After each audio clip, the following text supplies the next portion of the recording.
Coach John here. In this video, I'm going to demonstrate and explain how to correctly weigh your food and basically properly estimate portion sizes.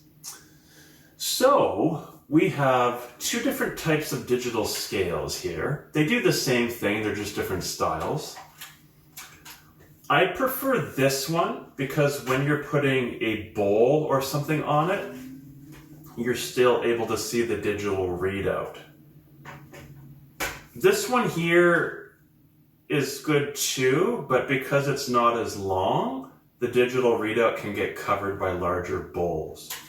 So first of all, when you are using a digital scale and weighing a certain amount of food, you want to turn the scale on. Then you are going to select the correct units. So in this one, it has milliliters. I have fluid ounces and grams. Now, once you put your bowl or plate on the scale, you need to make sure that you zero it. So we got to bring it back to 0. So now whatever I put into this bowl is going to give me the correct reading. So for example, if I want to have a half a cup of oats, which would be 40 grams, I'm going to put 40 grams into this bowl. Now just for fun, I am going to take a half cup measuring cup and make sure it's level. Whenever you are using a measuring cup, or you always need to make sure it's level. Oats are a little hard because they drag off the top, but especially when using flours and things like that. Okay, so let's see how close half a cup is to 40 grams. Whoa! I'm actually at 64 grams. If I could bring the camera over here and show you, I would. But this is 64 grams, which is really interesting because it says half a cup is 40 grams. So if you are trying to track your calories and you are just going by the portion size in terms of cup, the half cup serving, I'm way over. I am 24 grams over. So right there, that can show you how tricky tracking portion sizes is, or counting calories. So I would highly recommend that if you are going to track your calories, you use a digital scale to weigh your food. Because right here you can see how inaccurate this is if I use the measuring cup. So it says half a cup, 40 grams. 40 grams is 140 calories. So by adding another 24 grams, I've essentially added another 70. So I'm at 210 calories for what I thought was going to be 140 if I only used the measuring cup. So imagine if you did that every day, 5 days a week. 5 times 7 is 35. That's 350 calories extra a week without even realizing it. Multiply that by a month. Man, you're gaining an extra pound a month right there because you're using a measuring cup. Try this at home. Get yourself a digital scale. These digital scales are relatively inexpensive. They might be, I think I got these ones for, it was either, I think maybe $10 when they were on sale, $10 or $20 Canadian. So for you US folk, that's a steal. So what else can we learn here? Well, let's take a look at peanut butter, because peanut butter is a common one. So we're going to put the plate on the scale. We're going to zero it. There we go. Now, people say, oh yeah, I had a tablespoon of peanut butter. And usually a tablespoon is something like this, right? Well, 2 tablespoons, according to this nutrition label, is 32 grams. So 1 tablespoon should be 16. Now, don't have my spatula, so I'm just going to scrape this off here. Holy smokes! Guess what? That is 28 grams right there. So that is almost 2 tablespoons. What does an actual tablespoon look like? Well, let's try this again. Take that off. There's actually 1 gram of peanut butter on that plate, so we're going to 0 that.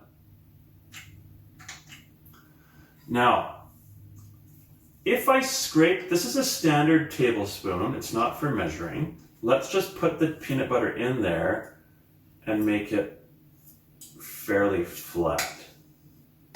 Okay, let's see how many grams we have now. Of course, I'm not getting every little bit off here, but I'm going to try my best.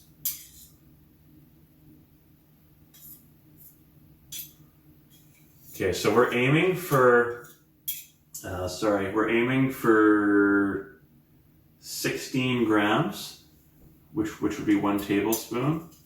So believe it or not, this tablespoon here, if I get everything off of it, I've got 9 grams. So this is actually, if I took this tablespoon and I scraped it off, I'd be getting less than a tablespoon, which is kind of interesting.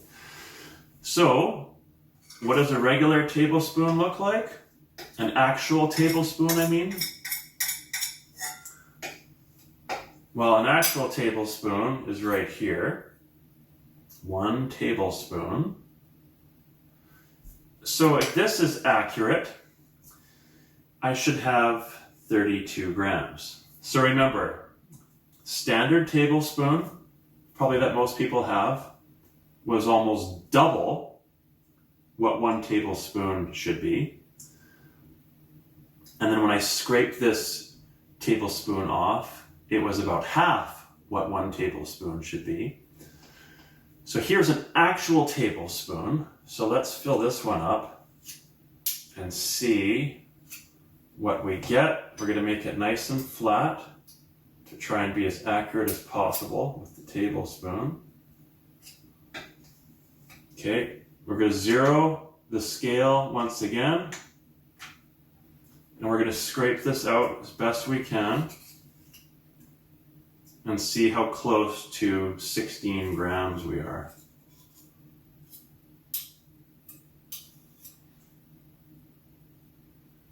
Okay, this is looking pretty good actually. I'm quite surprised. I'm now at 15 grams. And there's a little bit more in here. I don't think I'll be able to get it all out. Most people would lick their spoons clean though. So this is quite accurate with the peanut butter. I'm quite surprised. Oh, I'm now at 16 grams and that's all that's left in there. So this is bang on accurate. This 16 grams of peanut butter is basically 90 calories, 92.5 calories, because they have 2 tablespoons, which would be 32 grams, gives you 185 calories. So 185 divided by 2, it's 92.5, I think, would be 1 tablespoon. So 1 tablespoon is 92.5 calories, and we used an actual tablespoon measuring spoon, and we got exactly 16 grams, which is half of 32. Very interesting. Because with the oats, we used our half cup scoop, and we got 23 or 24 more grams than we should have.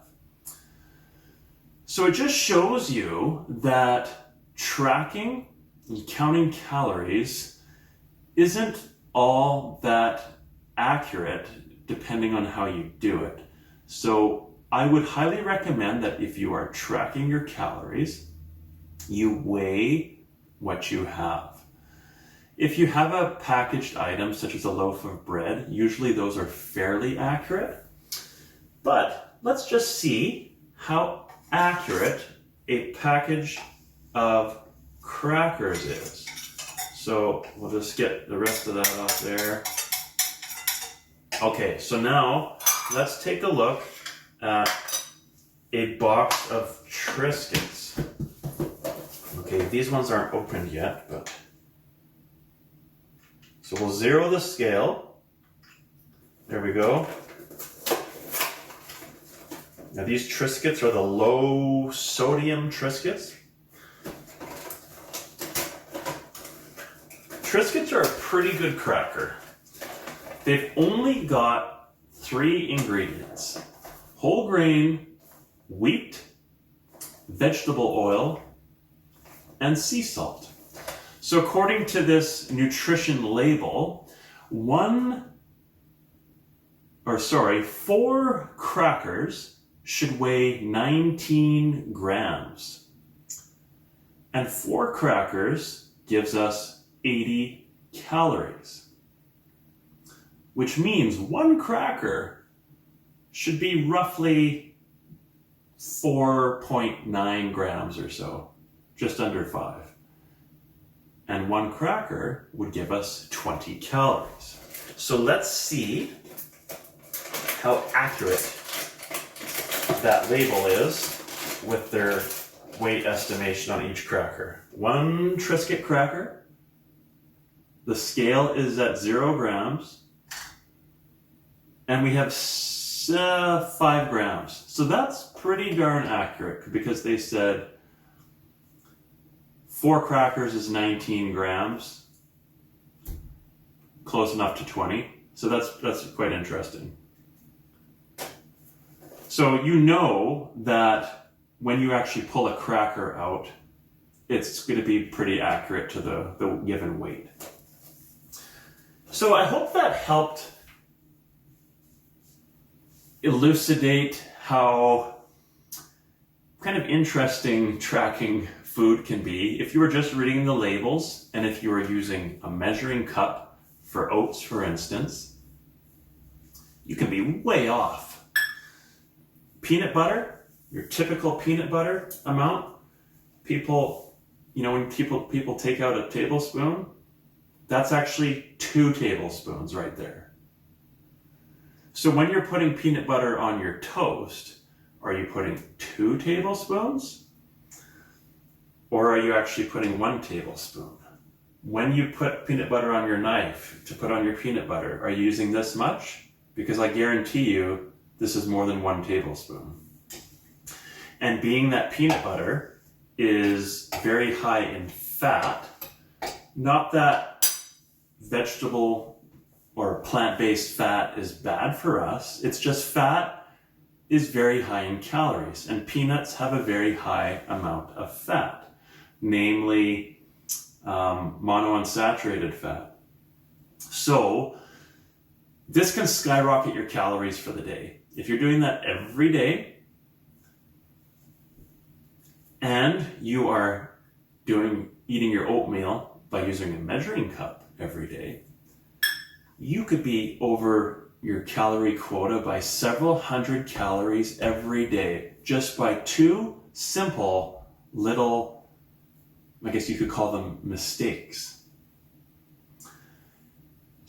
And that's only your first meal of the day. That's breakfast. So imagine what is happening with the rest of your meals and snacks. So if you wonder why you're not losing weight or you're at a plateau, I hope this helps you understand where there could be some issues. Thanks for watching this video, and we'll catch you next time.